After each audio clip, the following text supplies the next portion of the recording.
Sa nalalapit na pagbubukas ng 16th Congress, maugong ang balitang si Senator Franklin Drilon ang pambato ng administrasyon para maging susunod na Senate President. Inaasahan namang mananatili sa pwesto bilang House Speaker si Sonny Belmonte na miyembro rin ng Liberal Party.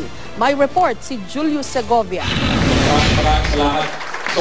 Sa victory party ng Team Pinoy kagabi, malinaw sa mga nanalong senador, miyembro man ng Partido Liberal o Nacionalista Party. Si Senador Franklin Drilon ang pambato ng administrasyon para sa Senate Presidency sa pagbubukas ng 16th Congress. Mayroong 4 na miyembro ang LP sa Senado, kasama si Bam Aquino.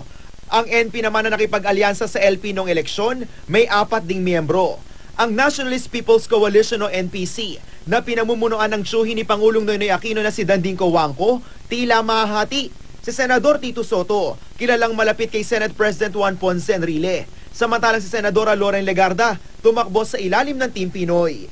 Ang ilan namang senador, bagaman independent at miyembro ng ibang partido, kilala namang kaalyado ng LP at NP. 2 naman mula sa Lakas CMD, samantalang mayroong 4 na kaalyado si Enrile.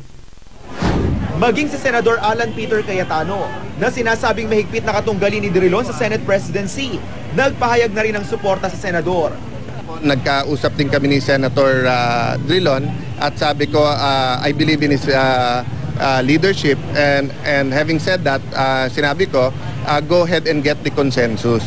Pero si Drilon, bagaman inaming nag-usap na sila ni Pangulong Aquino, tikom pa rin ang bibig kung siya nga ba ang manok ng administrasyon na magiging susunod na Senate President. At nang tanungin ko ugnay sa magiging hatian sa chairmanship ng mga senador, sagot ni Drilon. We tap the expertise of each senator. I would like to continue that tradition. The senators would like to continue that tradition. May balasahan sa mga pinuno ng bawat komite sa Senado. Pero lahat naman daw ng senador, mapa-administrasyon o oposisyon may mabibigyan ng kanya-kanyang committee chairmanship. At kahit pahawak ng administrasyon ng mayorya sa Senado, tiniyak ni Senador Drilon na mananatili silang independent at hindi kailanman magpapa-impluwensya sa Pangulo.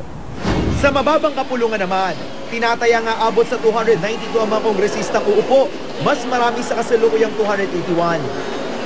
Nasa 143 daw ang na-re-elect na kongresista, 25 naman ang tinatawag na returnees o minsan ang naging kongresista, 66 ang neophyte congressmen o ngayon palang uupo sa Kamara, at dagdag pang 58 na party list representatives.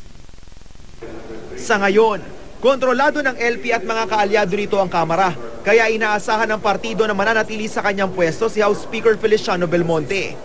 Pero wag daw pakasiguro si Belmonte, sabi ng oposisyon, dahil susubukan din daw nilang maiupo bilang speaker si Lakas President Martin Romualdez. 14 ng nanalong kongresista ang miyembro ng Lakas Party. We're officially declaring that we are going to challenge the leadership of the House.